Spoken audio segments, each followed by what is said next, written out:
Before we begin, we publish new content every day, so be sure to subscribe to our channel and ring the bell to get notified about our latest videos.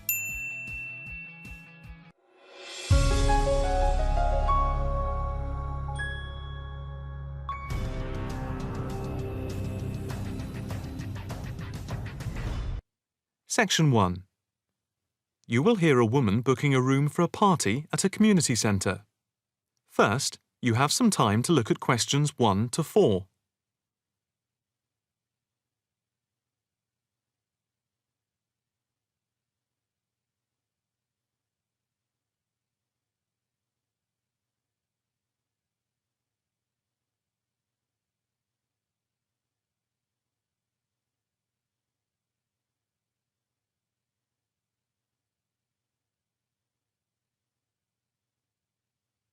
You will see that there is an example which has been done for you.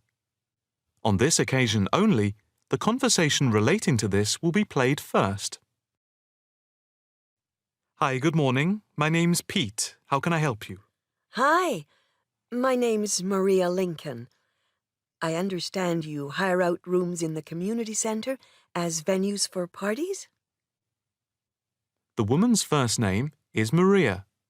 So, Maria has been written in the space. Now, the test will begin. You should answer the questions as you listen, because you will not hear the recording a second time. Listen carefully and answer questions 1 to 4. Hi, good morning. My name's Pete. How can I help you?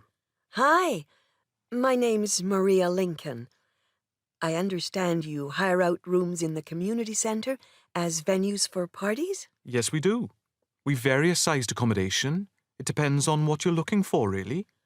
We're looking to hold a party, a children's birthday party, and we need a room that will hold about 70 people, with space for a small disco area, games, dancing, and food. Well, we have a large room, and it would certainly hold at least 100 people comfortably. It's used a lot for parties and things like that. That sounds as if it might be suitable. I've tried various venues, and they're either booked up or they don't hold enough people. Can you tell me when you were thinking of holding the party? I know it's short notice, but we wanted to hold it Saturday week. That's September 15th. Let's have a look. Yes, you're in luck. The Mandela suite is free then. I'll just write that down. M-A-N-D-E-L-A. And the time. When were you thinking of holding it? In the afternoon, from 3:30 p.m. to 9 p.m. Yes, okay. There is no smoking on the premises, and we're only licensed to have soft drinks. That's okay. I think I'm happy to go ahead. Before you hear the rest of the conversation, you have some time to look at questions 5 to 10.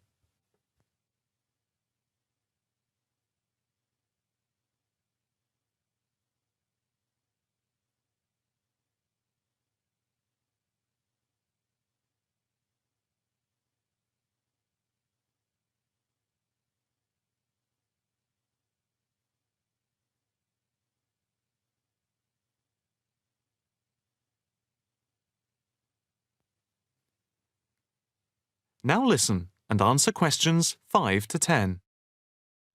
Can you just give your postcode? Yes, it's PA5 7GJ. Fine. And the flat and street number? It's flat number 40, and the street number is 35. Okay, so that's flat 40, 35 Beaches Street. Yes, that's right. And a contact number? My landline is 223279 with the code. But I'll give you my mobile number, which is 07897 293381. Okay, 293381. Can you tell me how much it will cost? It's quite reasonable, actually. It's £115 for the hire of the room, with tables and chairs. But if you want to hire disco equipment, we've got a basic system with speakers and other equipment for £25. But there is no technician around in case anything goes wrong. And of course, it's optional.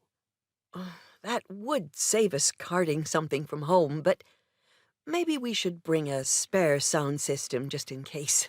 We've never had any problem with the system, but you might not want to take any chances. What about catering? Well, we had thought of getting everyone bringing something. We have someone who can do catering for £9 a head, including the cake if required. Well, that's handy, but it's a lot as we have a fairly tight budget. So, you want to go ahead with the booking? Yes, certainly. OK. I need to take a deposit of £30, which is refundable. The balance needs to be paid 2 days before the event at the latest. Fine. You can cancel up to 2 days before, but after that you lose the deposit. We don't intend to cancel, but is there any insurance we can take out? Yes, there's a form here somewhere. How much? It's, let me see. It's only £9 for the 24-hour period, and that covers you for cancellation, damage, and injury. Well, at least we'd better have a look at it. How would you like to pay the deposit? Cash. I'll just give you a receipt. There you are. 10, 20, 30. £30. Maria Lincoln. Thank you very much. I'm really glad I found somewhere. We have been trying to book a place for the past 2 weeks, so thank you again, and bye for now. That is the end of section 1.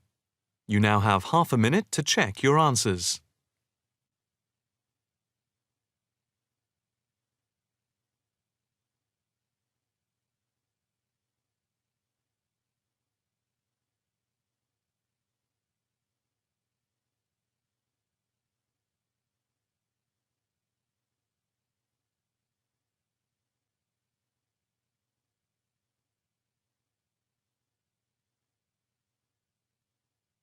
Now turn to section 2.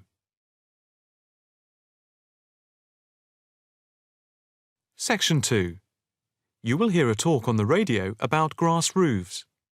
First, you have some time to look at questions 11 to 13.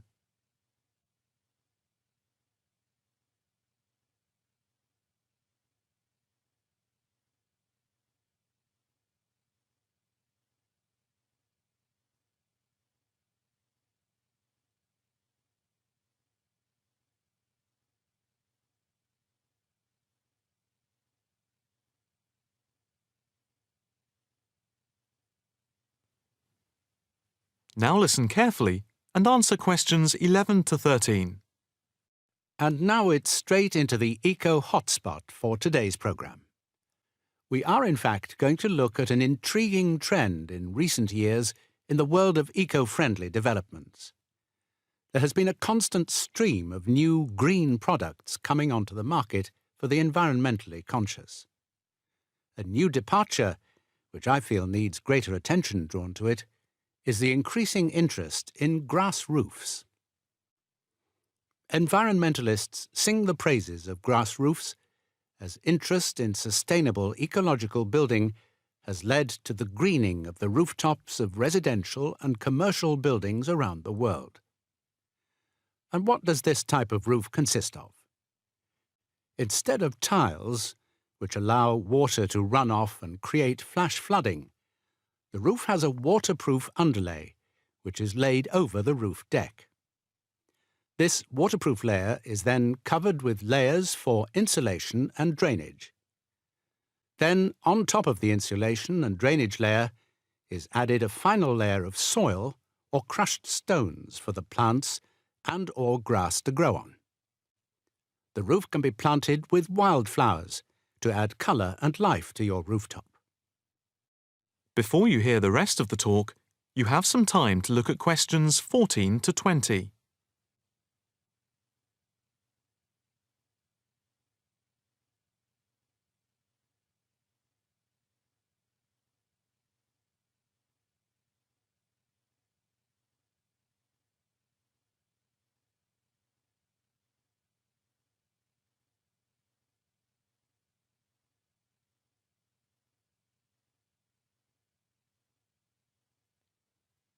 Now listen carefully and answer questions 14 to 20.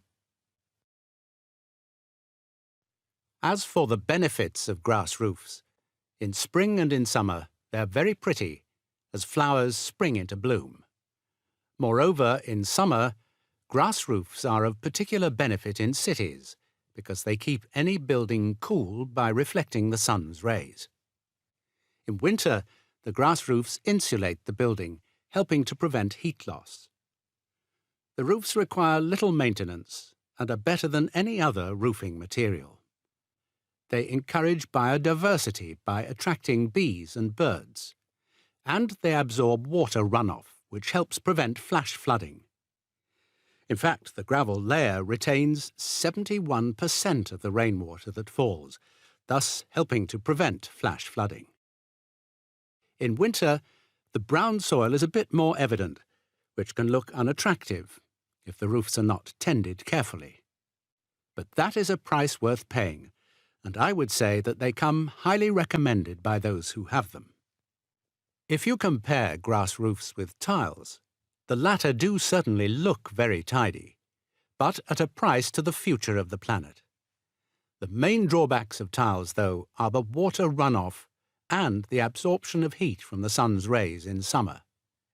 So, if we are to save the planet from the ecological point of view, tiles do not come recommended. The only roof that I can think of which has similar ecological credentials to the grass roof is the thatched roof. Thatched roofs are good insulators and very attractive, but very pricey and not ideal for cities. How can we make more of our roofs green? That is, how can people be persuaded to install grass roofs? The World Green Roof Conference in Australia was a very good start.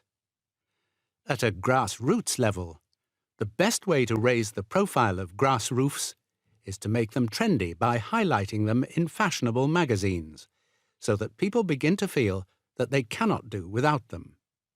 But the idea I like best is holding competitions for the best designed grass roofs. Next week, Eco Hotspot is going to look at... That is the end of section 2. You now have half a minute to check your answers.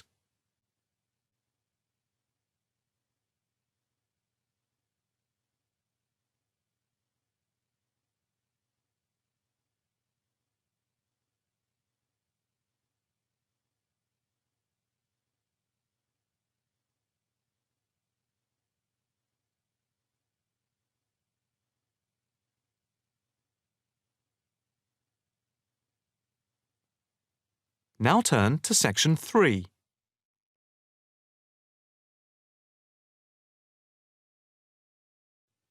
Section 3.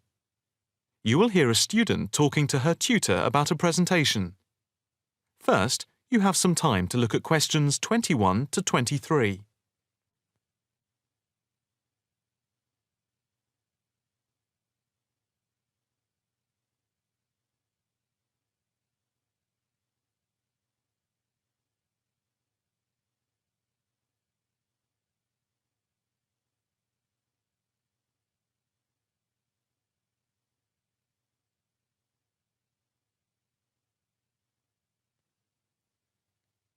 Now listen carefully and answer questions 21 to 23.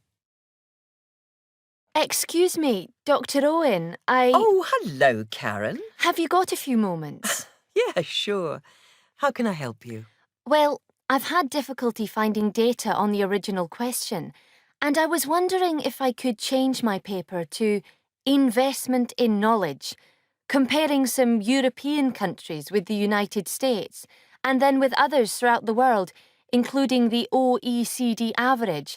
I found lots of data by way of graphs, etc. Where did you get the data from? From various sources, books and journals. How are you going to present the material? I am going to use the electronic whiteboard as suggested and do a blend of graphs, pictures, text and podcasts to illustrate my presentation. It sounds very impressive. Yes, let's hope the whiteboard works. But I'm also going to have a PowerPoint presentation for a backup, just to cover myself. A backup is a good idea, but it's a lot of work doing everything twice. It is, but at least I'll have experience of both. Before we talk about how to use the data I've selected, could you give me the names of a few websites I should look at for more specific background material? When you type in anything to do with knowledge, there are millions of sites listed. Before you hear the rest of the conversation, you have some time to look at questions 24 to 30.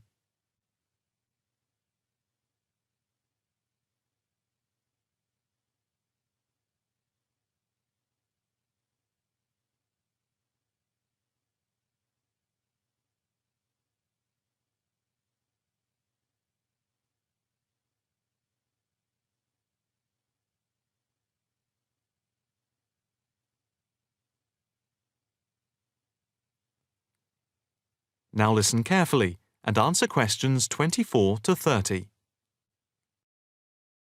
Let's see.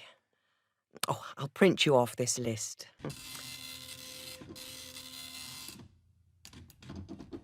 Oh, there we go. Right. Do I really need to study everything on these? No, I suggest there are 5 or 6 you can look at.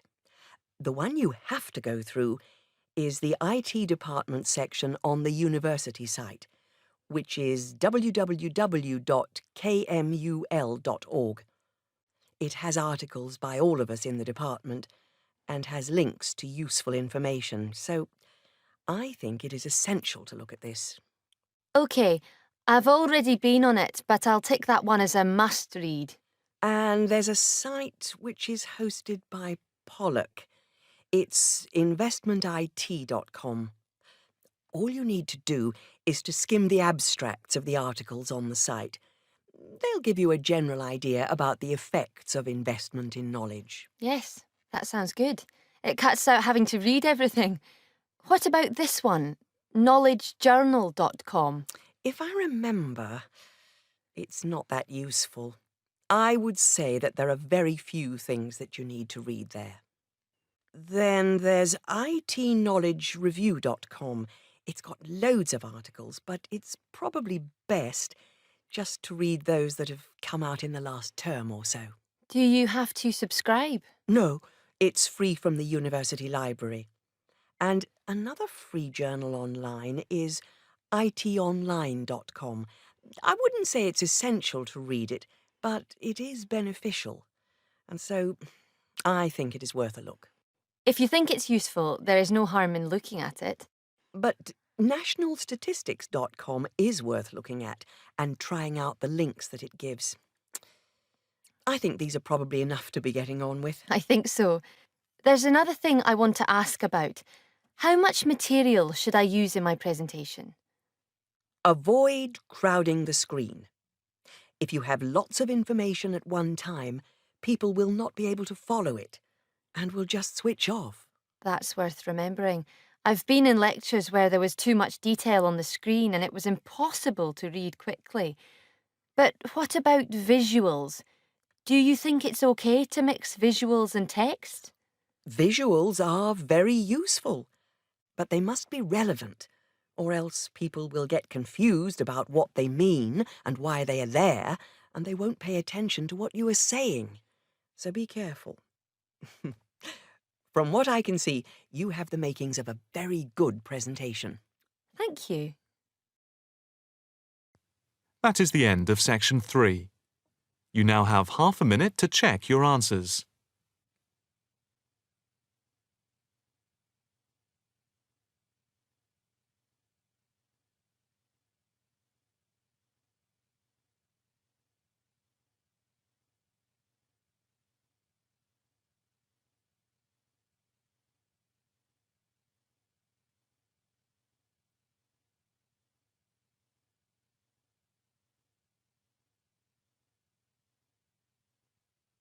Now, turn to section 4.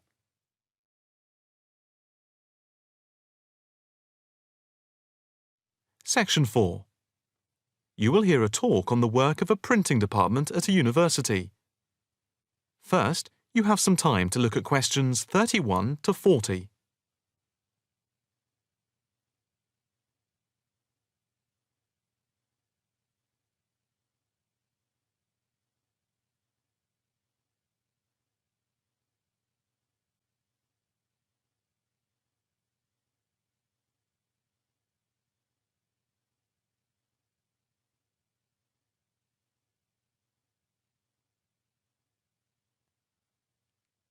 Now listen carefully and answer questions 31 to 40. I am here to give you a brief outline of the work of this new department. The Department of the Printed Word has a very short history, having been created just 10 years ago. Some statistics to start with. The first intake of undergraduate students consisted of 20 students, which rose to 37 in the second year. And we now have about 50 in the first year, doing a wide range of courses, full and part-time. We have a thriving research department, with 17 students on the taught MA course and 7 students doing research full-time. In all, we have 9 full-time lecturers and 16 part-time lecturers who work mainly, but not exclusively, in our evening department. Of the total student body, approximately 21% are from outside the country, a number which has been increasing steadily over recent years.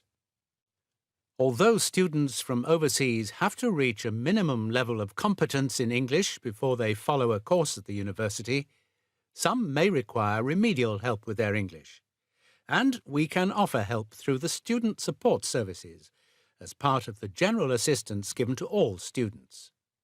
For home students, both graduate and undergraduate, there are bursaries to help with travel and accommodation, for which I would advise you to contact Mrs. Riley at the end of this session. Increasingly, we are forging external links with organisations in the publishing world, and we have been very fortunate in that we have received money to sponsor not just various students within the department, but also technicians and lecturers. Each year we hold a series of lectures which are given by external speakers in the world of printing and the media. The series of workshops that you see around you have been built thanks to a very generous donation which has allowed us to develop our facilities for bookbinding and restoration. Now, the main work of the department relates to teaching the mechanism of printing. And as most printing is now so highly technological, all our students have to be computer literate. For those of you who are interested in taking a module in this department from another department, and who feel that you may not have the necessary computer skills, don't let the technology put you off. We have a number of specialist technicians who can support and deliver crash programs in the computing technology required. As long as you can switch on the computer, you are halfway there.